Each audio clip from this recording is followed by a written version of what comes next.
Bismillahirrahmanirrahim. Assalamualaikum warahmatullahi wabarakatuh. Alhamdulillahi rabbil alamin. Wassalatu wassalamu ala habibina Mustafa wa nabiyyina Muhammad sallallahu alaihi wasallam wa ala alihi wa ashabihi wa man tabi'ahum bi ihsanin illa yaumiddin. يقول الله تعالى في كتابه الكريم بعد أعوذ بالله من الشيطان الرجيم يا أيها الذين آمنوا اتقوا الله حق تقاته ولا تموتن إلا وأنتم مسلمون فإن أصدق الحديث كتاب الله وغير الهدي هدي محمد صلى الله عليه وسلم وشر الأمور محدثاتها فإن كل محدثة بدعة وكل بدعة ضلالة وكل ضلالة في النار اللهم لا سهل إلا ما جعلته سهلا وأنت تجعل الحزن إذا شئت سهلا رب اشرح لي صدري ويسر لي أمري واحلل عقدة من لساني يفقه قولي. Alhamdulillah, jemaah sekalian rahimani wa rahimakumullah. Pada pagi hari ini puja dan puji syukur kita senantiasa kita haturkan atas kehadirat Allah Subhanahu wa taala yang telah melimpahkan dan menyempurnakan nikmat atas diri kita selaku hambanya, sehingga pada kesempatan pagi hari ini kita bisa melakukan sholat subuh secara berjamaah. Dan insyaAllah akan kita lanjutkan dengan kajian Sabtu pagi Karanganyar. Ini adalah nikmat yang tentunya tidak terhingga, sehingga Allah Subhanahu wa ta'ala beri kesempatan kepada kita untuk bertatap muka kembali bermajelis dalam rangka thalabul ilmi. Salawat dan salam semoga senantiasa terlimpah curahkan pada baginda Muhammad sallallahu alaihi wasallam, Rasulullah wa khataman nabiyyin, yang telah menyampaikan Islam, mendakwahkan Islam sehingga sampailah Islam kepada kita sebagai din yang telah disempurnakan oleh Allah Subhanahu wa taala. Alhamdulillah, jamaah sekalian rahimani wa rahimakumullah. Saya akan mulai dengan satu firman Allah Subhanahu wa taala, potongan ayat dalam surat Al-Mumtahanah insyaallah. Allah Subhanahu wa taala berfirman, a'udzubillahi minasyaitonir rajim, bismillahirrahmanirrahim. Qad kanat lakum uswatun hasanah fi Ibrahim walladzina ma'ahu. Sungguh telah ada teladan yang baik pada jiwa Ibrahim dan orang-orang yang bersama dengan Ibrahim alaihissalam. Momen yang tepat pada pagi hari ini adalah membahas tentang Nabi Ibrahim alaihissalam. Kita masih dalam suasana Idul Adha. Tidak bosan dan tidak jenuhnya kita menyampaikan kisah tentang Khalilur Rahman atau Khalilullah, kekasih Allah Subhanahu wa taala ini, yaitu Ibrahim alaihissalam. Tapi sebelumnya yang harus kita pahami supaya kita ini juga mendapatkan nilai muhasabah atau pencerahan dari materi ini. Yang pertama adalah manusia itu pada tabiatnya merupakan makhluk yang suka mencontoh, yang suka meniru. Manusia itu adalah makhluk yang suka mengikuti apa yang dia tokohkan. Nah, itulah manusia. Meniru, mengikuti, menjalankan dari sosok pribadi yang dia tokohkan, atau dia banggakan, atau dia idolakan. Itulah ya, sifat di antara sifat manusia. Mungkin dia mengikuti tingkah lakunya, perbuatannya, bahkan ruh orang yang diidolakan ada pada dirinya. Subhanallah. Saya ulangi lagi, bahkan ruh Orang yang dia banggakan, dia idolakan ada pada dirinya, sehingga dia meniru dari apa yang dia idolakan. Jadi manusia ini adalah makhluk yang suka mencontoh. Tapi sayangnya hari ini kita berada pada masa krisis teladan, krisis uswah, atau krisis panutan, atau krisis idola. Misalnya ya, musuh-musuh Allah ini berupaya untuk memalingkan kita daripada kecintaan kita untuk Nabi dan Rasul-Rasul Allah Subhanahu wa taala, atau orang-orang soleh yang bersama mereka. Misalnya kalau kita jalan ya, di jalan raya misalnya, kalau kita lihat banner-banner itu Pak ya, tahu banner pinggir jalan itu kan, menampilkan sosok ya, seseorang yang ditampilkan mungkin karena ketampanannya, karena kecantikannya, karena parasnya. Kenapa gambar-gambar yang ditampilkan di banner-banner itu tujuannya apa? Untuk memunculkan public figure, di mana orang yang melihatnya ya, diharapkan akan muncul rasa mencintai, menyenangi dia. Gambar-gambar artis yang di pinggir-pinggir jalan itu, apakah itu maksud daripada iklan atau promo atau apa, wallahu a'lam. Tapi maksud mereka adalah untuk memunculkan public figure yang sebenarnya mereka itu adalah golongan yang hanya mengumbar syahwat saja. Golongan na'udzubillahi min dzalik yang akan membawa kita pada arus api neraka sebenarnya. Hari ini tuh kita krisis teladan, Pak. Ya, krisis idola. Sehingga musuh-musuh Allah ini memunculkan ya, tampilan-tampilan yang membawa kita ke sana gitu. Na'udzubillahi min dzalik. Sehingga Allah Subhanahu wa taala mengutus para nabi dan rasulnya. Apa tujuan dan maksud Allah Subhanahu wa taala mengutus para nabi dan rasulnya? Salah satunya adalah untuk menjadi contoh bagi umatnya. Ditampilkan sosok Nabi Muhammad sallallahu alaihi wasallam. Maksud dan tujuannya salah satunya adalah supaya kita menjadikan Rasulullah sebagai panutan, sebagai idola. Diutusnya Nabi Ibrahim alaihissalam demikian adanya. Qad kanat lakum uswatun hasanah fi Ibrahim. Jadi maksud Allah mengutus Nabi dan Rasulnya itu untuk menjadi contoh bagi umatnya.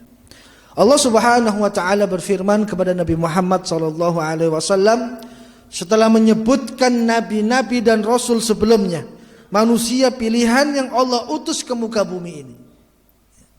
Sesungguhnya nabi dan rasul itu manusia pilihan.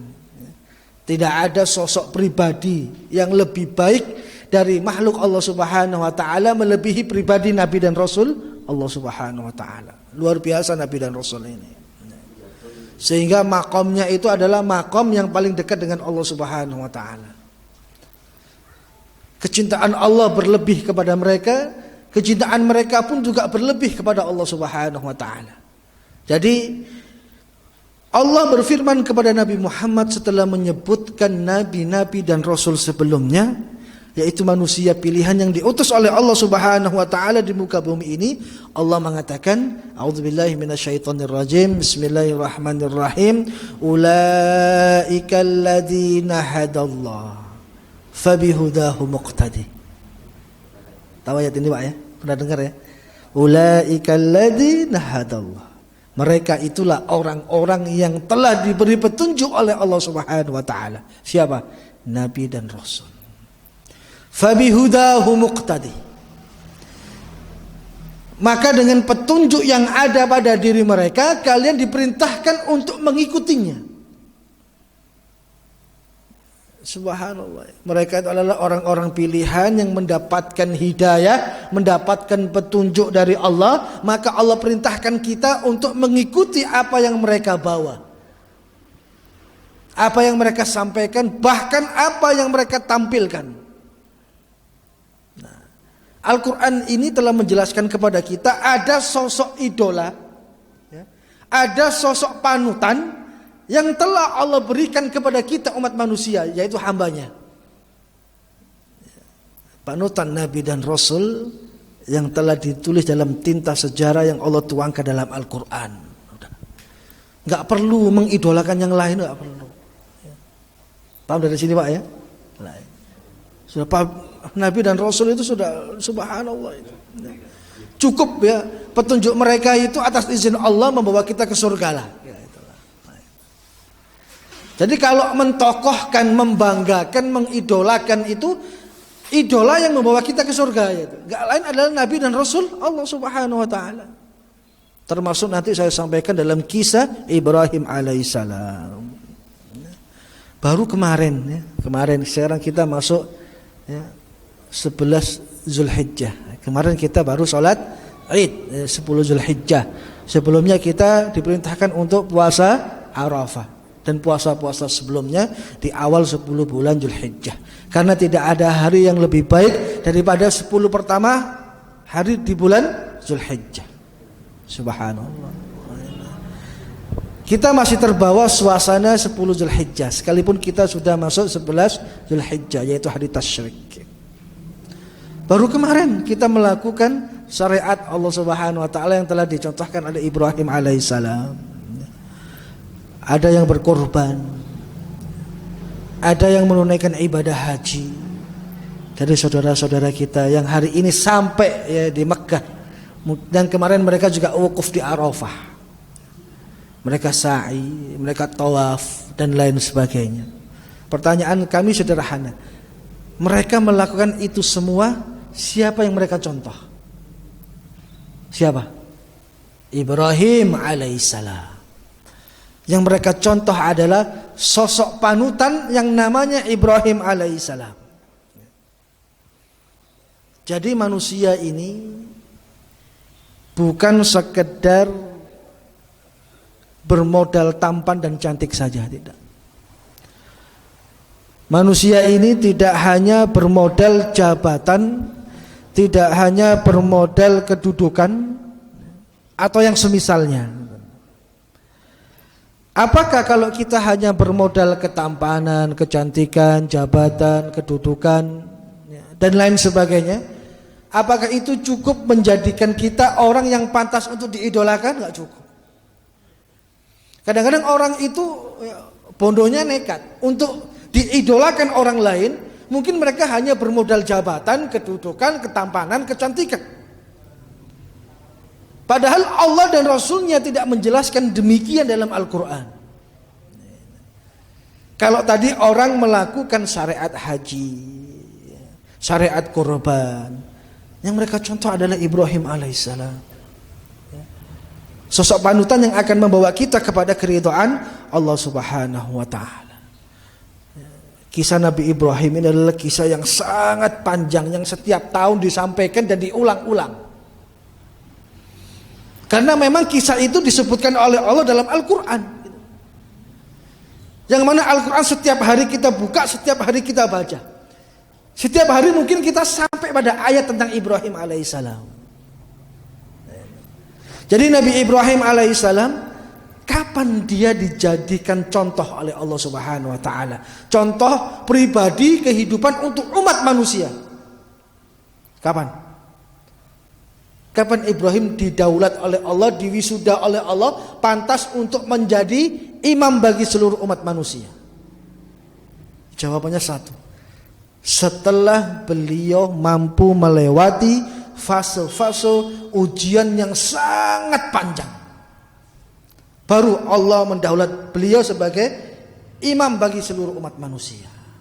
Allah berfirman, wa idh ibtala Ibrahim rabbuhu bikalimatin fa'atammahum qala inni ja'iluka linnas imama, kata Allah.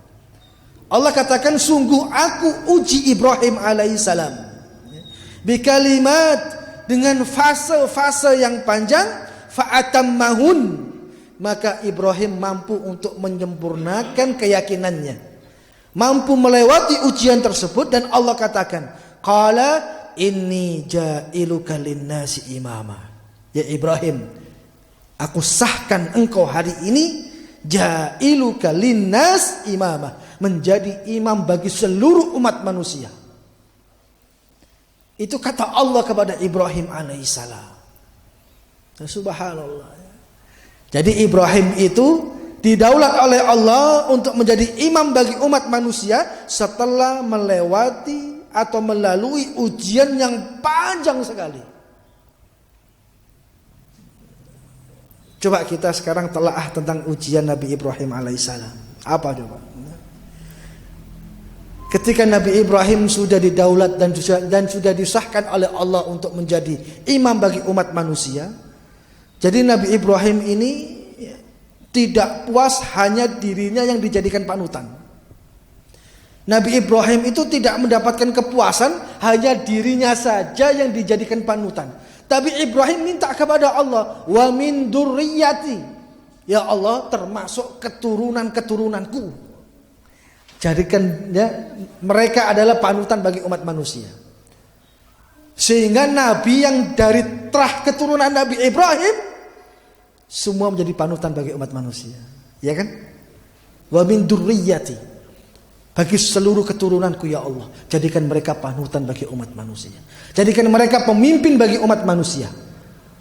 Makanya garis keturunan Nabi Ibrahim itu yang jadi nabi itu berkat doa Nabi Ibrahim alaihissalam. Mereka jadi pemimpin bagi umat ini, jadi nabi dan rasul Allah Subhanahu wa taala. Jadi enggak puas dengan dirinya sendiri ya ketika Allah mensahkan untuk menjadi untuk jadi pemimpin umat manusia, tapi untuk seluruh keturunannya. Makanya Allah Subhanahu wa taala katakan la yanalu ahdi dzalimin. Orang-orang yang zalim mereka tidak akan mendapatkan apa-apa di sisi Allah Subhanahu wa taala. Orang yang zalim itu adalah orang yang tidak mendapatkan apa-apa di sisi Allah Subhanahu wa taala, yaitu orang-orang yang menganiaya dirinya sendiri dengan perbuatan dosa, dengan perbuatan maksiat. Makanya banyak diulang dalam Al-Qur'an kalimat ittaqillah, ittaqillah, ittaqillah. Kalau kita baca Quran, kita banyak sekali membaca ayat tentang perintah untuk bertakwa kepada Allah Subhanahu wa taala. Karena takwa ini adalah maqam yang paling dekat tempatnya dengan Allah Subhanahu wa taala. Dari seluruh perintah syariat ibadah, ujung-ujungnya kita berharap untuk jadi orang yang bertakwa. La'allakum tattaqun kata Allah. Tunaikan ibadah itu, semoga kalian jadi orang yang bertakwa kata Allah Subhanahu wa taala. Coba sekarang kita preteli ketakwaan Nabi Ibrahim alaihissalam seperti apa coba. Ya, luar biasa. Lihatlah Nabi Ibrahim alaihissalam yang tadi saya sampaikan, ujian itu begitu panjang kepada pribadi beliau juga keluarga beliau. Ujian Nabi Ibrahim alaihissalam, dia diuji oleh Allah. Yang pertama adalah Ibrahim alaihissalam mendapatkan orang tua yang musyrik. Yang pertama itu berat. Bapaknya sendiri musyrik. Coba kalau itu diujikan oleh Allah sama kita. Yang kedua adalah mendapatkan kaum yang tidak suka dengan dirinya. Memang Allah mengutus Nabi dan Rasul, salah satunya tantangannya adalah demikian. Mereka mendapatkan kaum yang tidak suka kepada mereka, termasuk Ibrahim alaihissalam. Ya. Allah taruh di tengah-tengah kaum yang tidak suka kepada dirinya. Bahkan tidak cukup mendapatkan orang tua atau sosok ayah yang musyrik, bahkan ayahnya mengusir dirinya. Karena misi dakwah Nabi dan kerasulannya itu. Bapaknya ngusir dia itu. Bahkan tidak cukup kaum yang membenci dirinya, bahkan kaum yang akan membunuh dirinya. Gak cukup dibenci, bahkan akan dibunuh oleh kaumnya. Ujian Nabi Ibrahim yang banyak dikisahkan dalam Al-Quran adalah di mana dia dilemparkan ke dalam api oleh masyarakatnya, oleh umatnya. Dilemparkan ke dalam api. Yang perlu kita garis bawahi, pelajaran yang luar biasa tentang tauhid, tentang akidah, tentang keyakinan. Nabi Ibrahim alaihissalam dibakar di dalam api oleh umatnya itu bukan karena mempertahankan jabatan. Nabi Ibrahim itu dibakar bukan mempertahankan hartanya, tidak. Nabi Ibrahim dibakar bukan mempertahankan kedudukannya, tidak. Sebagai nabi dan rasul, tidak. Tapi pelajaran yang luar biasa. Nabi Ibrahim dibakar oleh umatnya karena dia hanya mempertahankan kalimatul haq, la ilaha illallah. Nabi Ibrahim dibakar itu hanya mempertahankan kalimat la ilaha illallah. Bukan mempertahankan jabatan, bukan mempertahankan kedudukan, bukan. Inilah satu hal yang harus kita contoh dari keyakinan Ibrahim alaihissalam. Hanya mempertahankan kalimat la ilaha illallah. Sepenggal kisah bagaimana kaumnya yang akan membakar Ibrahim. Kaumnya ini membuat api yang begitu besar. Kenapa membuat api yang begitu besar? Karena kaumnya ini ingin menunjukkan kepada umat manusia bahwa mereka mampu menyiksa Ibrahim alaihissalam. Gaya geni sing gawedhe, Pak. Kenapa mereka tidak membuat api unggun yang kecil yang hanya cukup untuk membakar Ibrahim alaihissalam? Kenapa mereka harus membuat api yang besar? Karena mereka ingin menunjukkan kekuatan dan arogansinya kepada umat manusia. Ini loh, aku mampu untuk menyiksa Ibrahim alaihissalam. Saya tanya, kalau dengan api unggun kira-kira mampu gak, Pak? Mampu. Kalau umatnya, kaumnya membuat api unggun itu mampu sebenarnya untuk cukup membakar Ibrahim alaihissalam. Kenapa mereka membuat api yang besar? Karena untuk menunjukkan kekuatan dan arogansinya bahwa mereka mampu menyiksa Ibrahim alaihissalam. Sekarang yang ingin saya sampaikan, ketika Ibrahim alaihissalam dilempar ke api dengan manjani. Manjani itu apa, Pak? Alat pelontar lah, kalau saya lah. Manjani ya, orang zaman dulu itu. Nabi Ibrahim itu diikat. Kalau kita kayak ketapel itu loh, Pak, modelnya. Tarik, dilempar ke sana itu. Ketika Ibrahim ya, sudah ditaruh di manjani, alat pelontar itu ya, untuk dilemparkan ke api, sudah itu di antara hidup dan matinya Ibrahim alaihissalam. Ya. Kalau pelintangnya sudah ditarik, dilepas, sudah masuk ke api itu. Bayangkan besarnya api yang dibuat oleh kaumnya, Pak.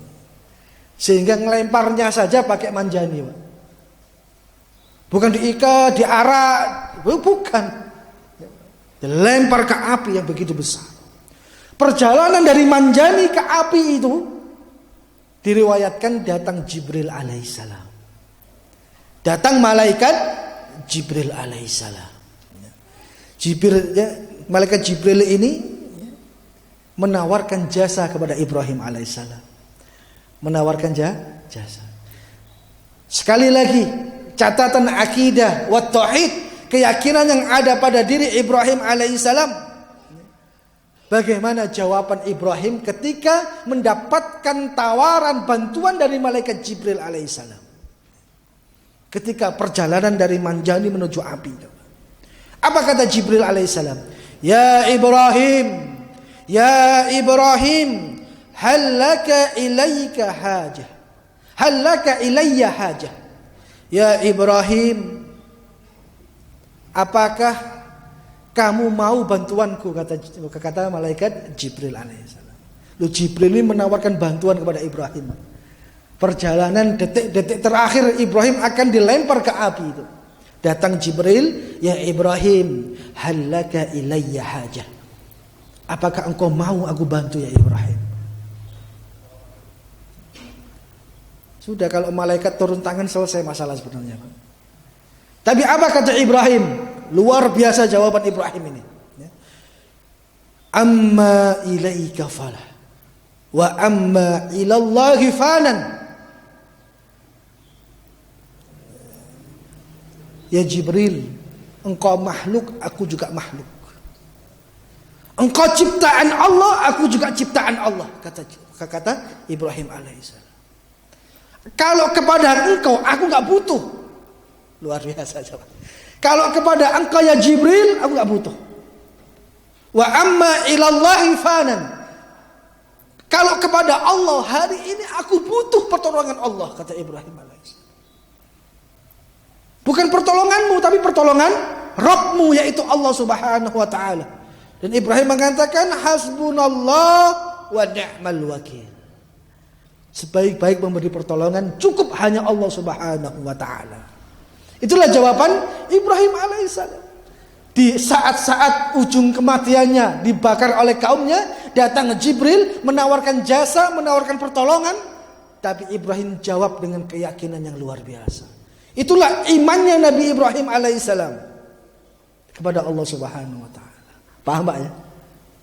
Luar biasa. Kalau sama engkau aku gak butuh, aku butuhnya sama Allah. Hasbunallah wa ni'mal wakil, ni'mal maula wa ni'mal nasir. Ketika api itu sudah luar biasa ya, apa yang Allah lakukan? Dengan permohonan Ibrahim kepada Allah subhanahu wa ta'ala, aku hanya butuh Allah, hasbunallah wa ni'mal wakil. Ketika Allah dengar ini, apa yang Allah lakukan pada Ibrahim? Apakah Allah turunkan hujan untuk memadamkan api itu?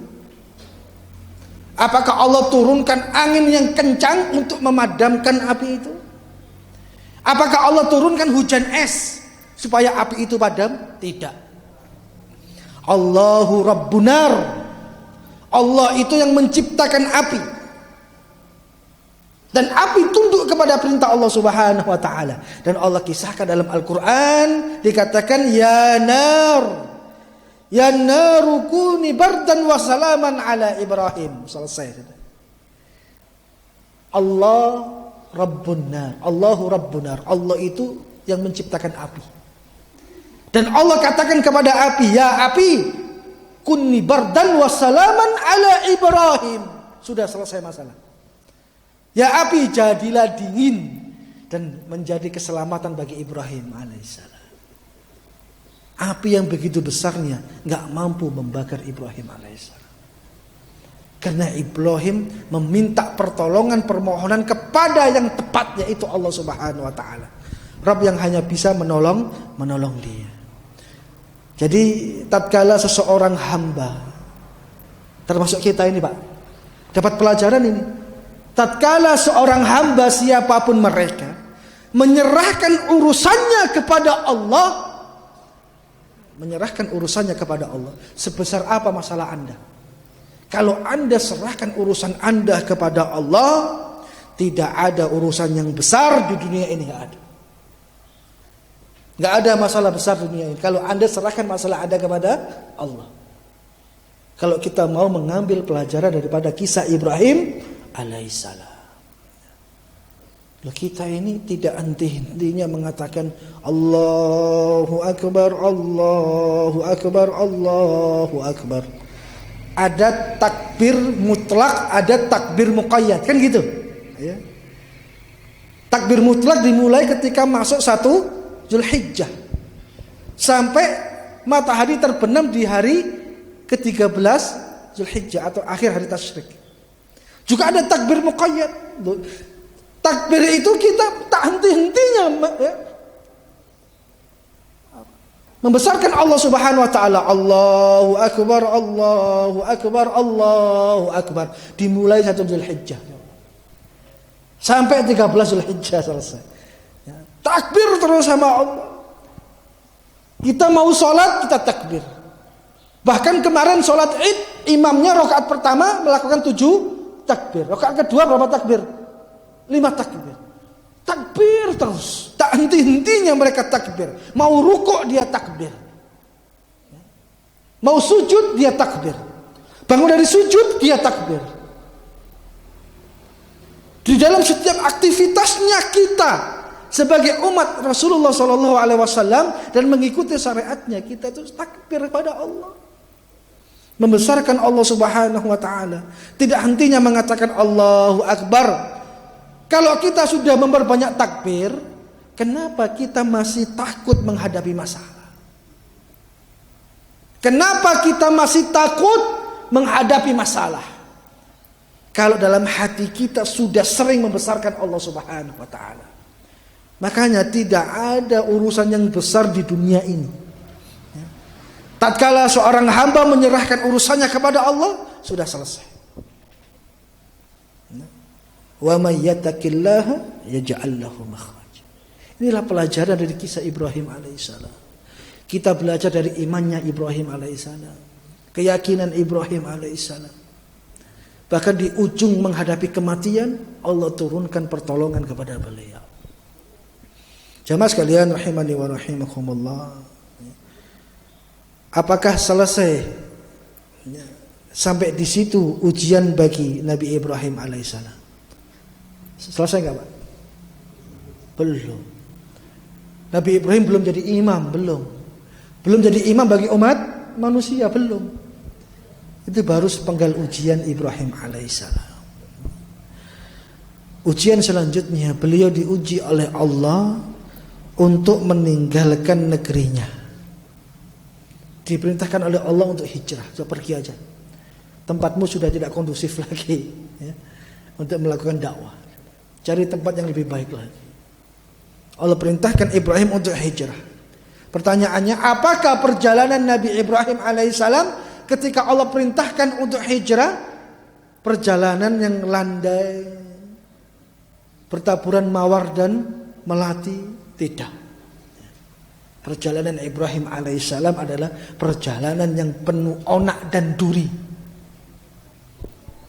Begitu banyak cobaan dan ujian Allah Subhanahu wa taala. Di dalam perjalanannya, ujian selanjutnya ini, di dalam perjalanannya istrinya Ibrahim alaihissalam ditawan oleh raja yang durjana. Bagaimana berupaya Ibrahim untuk menyelesaikan masalah ini, masalah istrinya ini, dengan perjalanan yang begitu berat untuk menuju keridhaan Allah Subhanahu wa taala. Ketika masalah itu selesai, apakah selesai ujian Nabi Ibrahim alaihissalam? Belum. Dan Nabi Ibrahim alaihissalam kita tahu bertahun-tahun tidak diberi keturunan, kan gitu. Bertahun-tahun tidak diberi anak. Tapi tidak henti-hentinya Ibrahim minta kepada Allah Subhanahu wa taala, Rabbi habli minas salihin. Rabbi habli minas salihin. Ya Allah, karuniakan aku anak yang saleh. Nabi Ibrahim itu bukan orang yang arogan, tidak. Dia tidak minta sama Allah, ya Allah aku ini nabimu, ya Allah aku ini adalah utusanmu, kasih aku anak. Enggak seperti itu Nabi Ibrahim. Tidak menunjukkan statusnya, tidak. Ya Allah aku ini nabimu, mbok dikai keturunan. Tidak. Nabi Ibrahim doanya enggak seperti itu. Tapi Rabbi habli minas salihin. Ya Allah, wahai Rabb, karuniakan kepada aku anak yang saleh, keturunan yang akan mewarisi diriku. Jadi ini adalah pelajaran bagi orang-orang yang tidak kunjung doanya dikabulkan oleh Allah Subhanahu wa taala. Tapi Allah katakan dalam Al-Qur'an, ud'uni astajib lakum. Mintalah sama aku, jauh onang aku akan kabulkan permintaanmu, kata Allah. Tapi dalam bab doa ini perlu mengedepankan kesabaran, karena Allah memiliki hak veto mutlak untuk menjawab doa-doa kita. Tidak usah mendikte Allah, ya Allah turunkan besok, ya Allah, gak usah. Allah lebih tahu. Ya Allah turunkan seminggu lagi, ya Allah, karena saya butuhnya seminggu lagi. Gak usah dikte Allah. Allah itu tahu kapasitas kebutuhan kita, keinginan kita Allah tahu.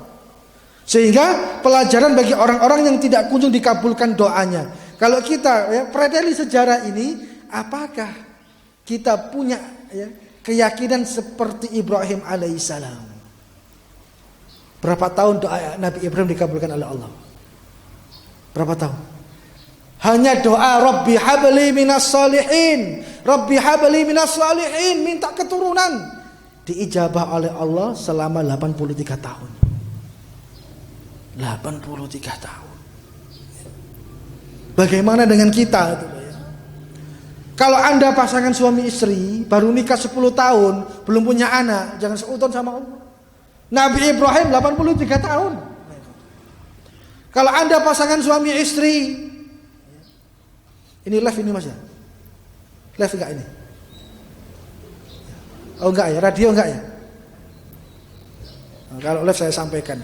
Bagi Anda yang nikah belum punya keturunan, baru 10 tahun, 20 tahun, 30 tahun, jangan seudon sama Allah. Nabi Ibrahim itu 83 tahun minta sama Allah.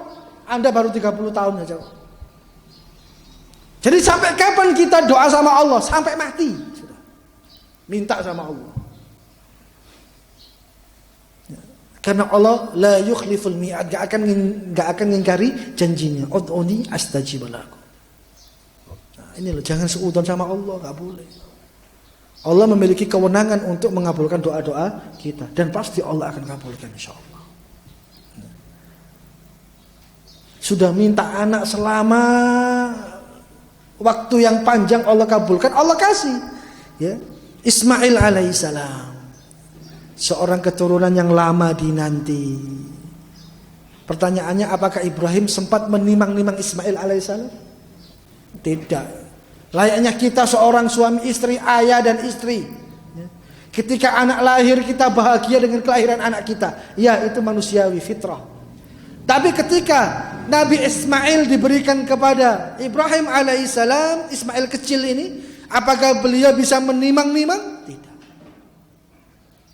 Ketika muncul Ismail, Allah suruh Nabi Ibrahim untuk membawa anaknya dari Palestina ke Mekkah.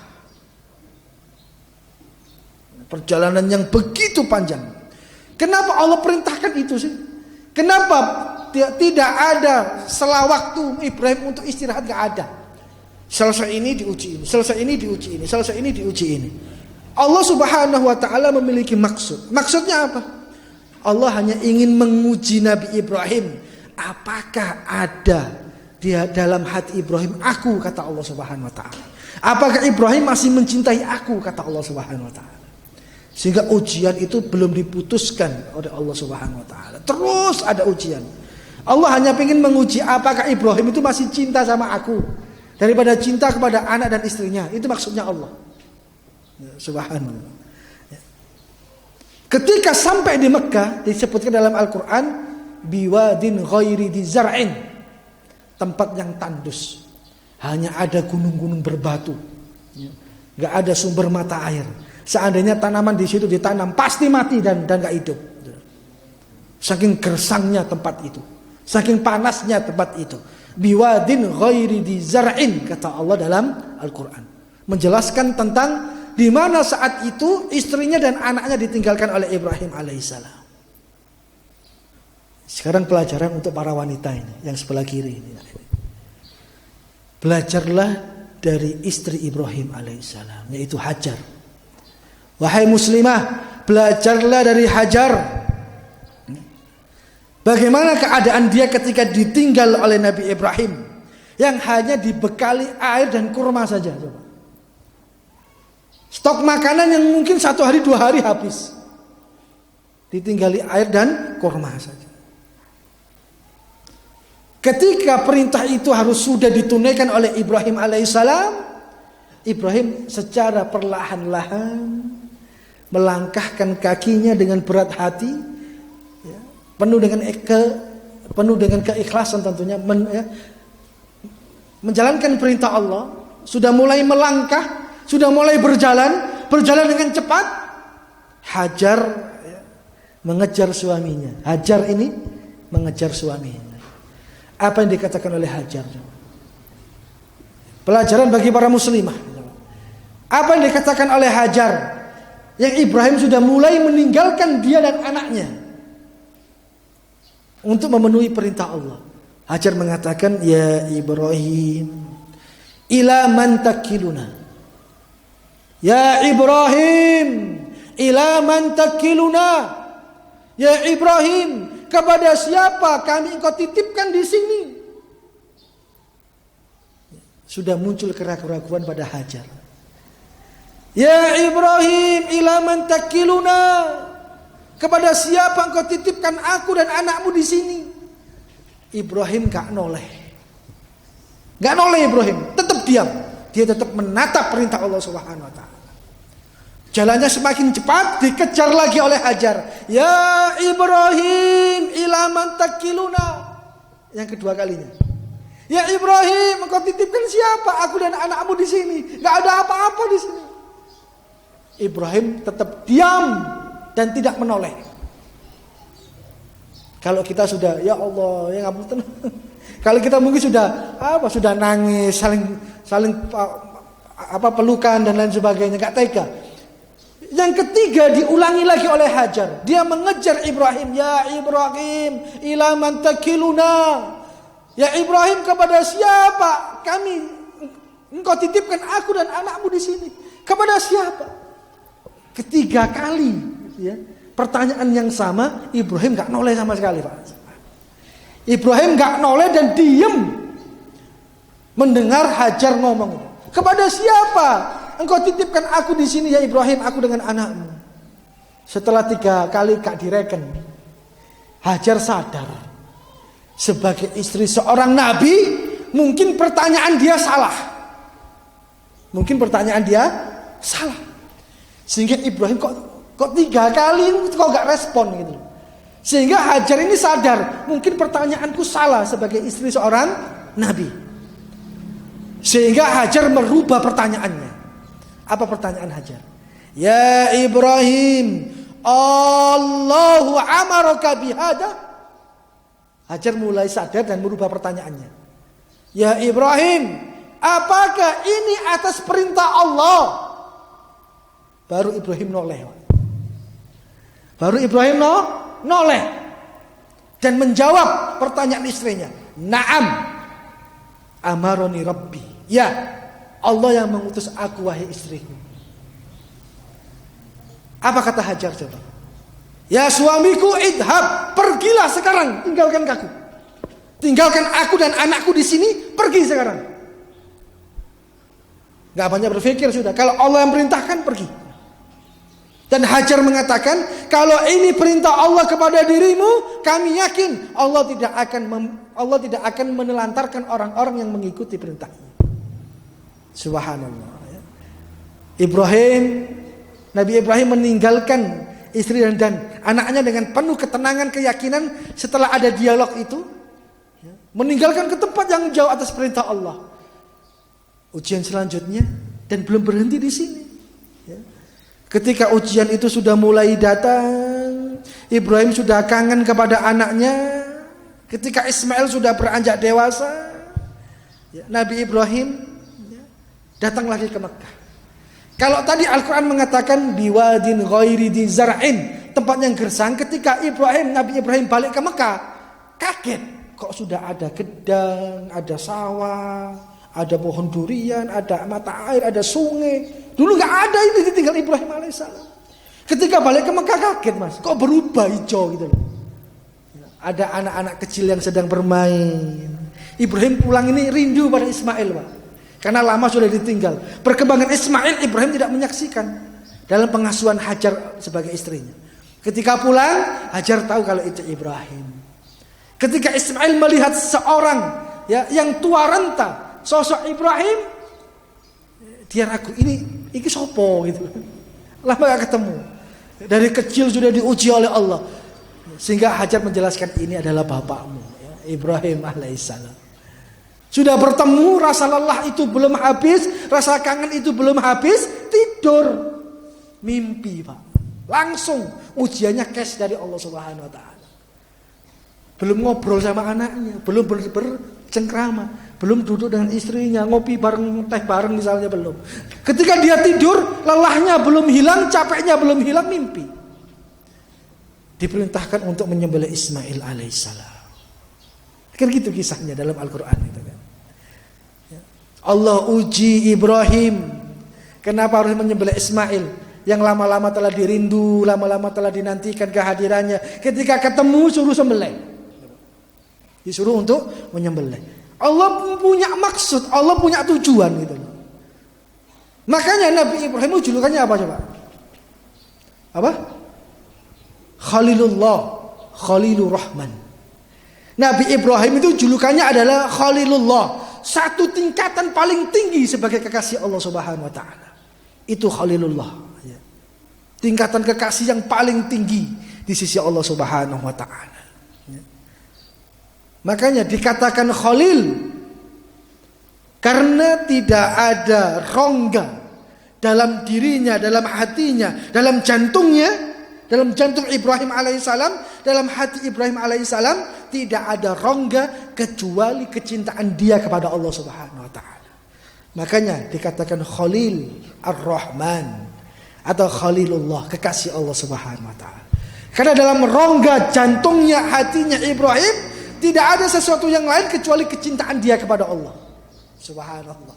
Ibrahim alaihissalam. Allah hanya ingin tahu apakah di hatimu masih ada aku ya Ibrahim. Apakah kau lebih sayang kepada istri dan anakmu. Ketika ada penjelasan dari Ibrahim disuruh nyembelih Ismail, apa kata Ismail? Ya abati if'al ma tu'mar. Selesai masalah. Wahai bapakku, kalau ini perintah dari Allah maka lakukan. Udah. Penuh dengan keikhlasan, penuh dengan keridhaan. Makanya kemarin ini, bahkan sampai hari ini, ya, kita tidak diperintahkan oleh Allah untuk menyembelih anak-anak kita, tidak. Kita tidak diperintahkan oleh Allah untuk menyembelih keturunan kita, tidak. Tapi atas keteguhan hati, keyakinan Ibrahim alaihissalam, sampai pada puncak ujian, ketika pedang sudah sampai di lehernya Ismail, Allah tebus dengan domba. Allah ganti dengan domba. Allah hanya tahu sejauh mana kesabaran Ibrahim alaihissalam. Coba kalau kita diuji seperti itu gimana Pak? Dari awal nanti sampai akhir. Ya udah nggak akan bisa kita. Makanya asyadul bala al-anbiya, kata Allah. Kata Rasulullah, asyadul bala al-anbiya. Ujian yang paling berat dari hamba Allah adalah para nabi, nggak ada yang lain. Ibrahim alaihissalam, Isa alaihissalam, Muhammad sallallahu alaihi wasallam. Dari Adam sampai Rasulullah, mereka lah orang-orang yang mendapatkan ujian terberat dari Rabbnya, yaitu Allah Subhanahu wa taala. Karena ujian yang paling berat adalah ujiannya para nabi. Bukan ujian kita gitu. Allah ganti dengan domba. Makanya ya, Allah itu hanya ingin membuka rasa kurban kita kepada Allah. Nilai takarub kita kepada Allah itu sejauh mana gitu. Makanya yang kita khawatirkan, kita kadang-kadang geleng-geleng kepala gitu. Hanya sedikit yang kita keluarkan dari harta kita, terkadang kita tahan. Terkadang kita ini medit, Pak. Ketika Anda mampu untuk beli sapi, kenapa Anda beli kambing? Kenapa? Jawab sendiri, saya nggak tahu. Kenapa Anda punya uang ketika Anda mampu beli kambing yang besar? Kenapa Anda beli domba yang kecil? Bagaimana nilai pengorbanan Anda kepada Allah Subhanahu wa taala? Kalau Allah hanya sekedar mengambil sedikit dari harta kita untuk kita berikan kepadanya, yaitu kepada Allah Subhanahu wa taala. Tapi kita masih medit, masih pelit. Bahkan korban itu mikir-mikir, ya Allah, golek angel kok ditung-tung ngene iki piye gitu kan. Ambil pelajaran daripada kisah Ibrahim alaihissalam. Masih mending ditebus domba. Kalau nggak ditebus domba sama Allah gimana coba? Susah kita ini. Dan kita akan sembelih anak-anak kita itu. Ya.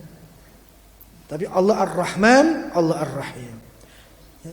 Inti khulasah daripada kisah Ibrahim ini mengajarkan kepada kita kesabaran, keyakinan, keteguhan kepada Allah Subhanahu wa taala. Itulah. Kisah Ibrahim ini mengajarkan kesabaran, keyakinan dan keteguhan kepada Allah Subhanahu wa taala. Rasulullah itu semiskin-miskinnya Rasulullah. Ketika diuji kemiskinan oleh Allah, Rasulullah itu mesti kurban 2 kambing. Yang satu untuk dirinya, yang satu untuk keluarganya. Itu sak miskin-miskinnya Rasulullah itu. Mesti kurban 2 kambing. Satu untuk dirinya, satu untuk keluarganya. Ketika pada akhir masa hayatnya, ketika Allah beri ya, perbendaharaan dunia kepada Rasulullah, ketika Rasulullah kaya, mampu, Rasulullah beli 100 onta. Beli 100 onta. Dengan uangnya sendiri itu. Yang dia sembelih dengan tangannya sendiri 63 onta. Dia korban 100 onta, yang beliau sembelih sendiri dengan tangannya 63 onta. Jangan kuat gak menyembelih 63 onta loh. Itu menunjukkan kekuatan Rasulullah SAW, kelaki-lakiannya Rasulullah. Jangan beli satu sapi aja sudah menggos-menggos. Ini Rasulullah menyembelih 63 onta, menunjukkan kekuatan Rasulullah SAW. Ya. Tapi setelah ujian yang panjang tadi itu, wa idh batala Ibrahim rabbuhu bikalimatin fa'atammahun. Ujian yang panjang itu telah Allah berikan kepada Ibrahim. Baru pertanyaan saya, apakah Ibrahim sudah sah dijadikan imam bagi umat manusia? Sah. Selesai ujian Ibrahim alaihissalam. Puncaknya adalah ketika diperintahkan oleh Allah untuk menyembelih Ismail. Saat itu Allah katakan, inni ja'iluka linnasi imam. Hari ini aku daulat, aku wisuda engkau ya Ibrahim menjadi pemimpin bagi umat manusia. Makanya nanti di rumah tolong buka surat Al-Mumtahanah insyaallah. Di situ ada ayat yang bunyinya qad kanat lakum uswatun hasanah fi Ibrahim walladzina ma'ahu. Nanti kalau sampai rumah buka surat Al-Mumtahanah. Ayat berapa saya enggak tahu, lupain. Sungguh pada diri Ibrahim ada teladan yang baik, juga orang-orang yang berserta dengan dirinya. Jamaah sekalian rahimani wa rahimakumullah, inti daripada kajian kita pada pagi hari ini yang pertama adalah belajar daripada kisah Ibrahim alaihissalam. Di saat-saat ini Allah hadirkan kepada kita bulan Dzulhijjah yang di dalamnya ada keutamaan tersebut, yaitu berkurban dan lain sebagainya. Pelajaran daripada kisah Ibrahim alaihissalam yang pertama tadi saya katakan mengajarkan kita arti sebuah kesabaran dalam menghadapi ujian, mengajarkan kepada kita arti sebuah keyakinan dalam menghadapi ujian. Yang ketiga adalah apa tadi? Apa?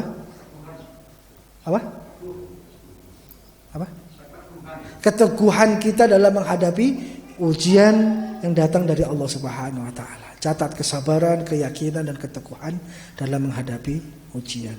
Mungkin ini yang bisa saya sampaikan dari awal hingga akhir. Kurang lebihnya mohon maaf jika ada salah dalam penyampaian, penyebutan ayat, penyebutan hadis, penyebutan kisah.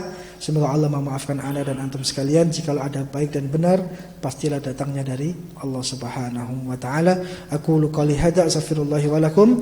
Wassalamualaikum warahmatullahi wabarakatuh.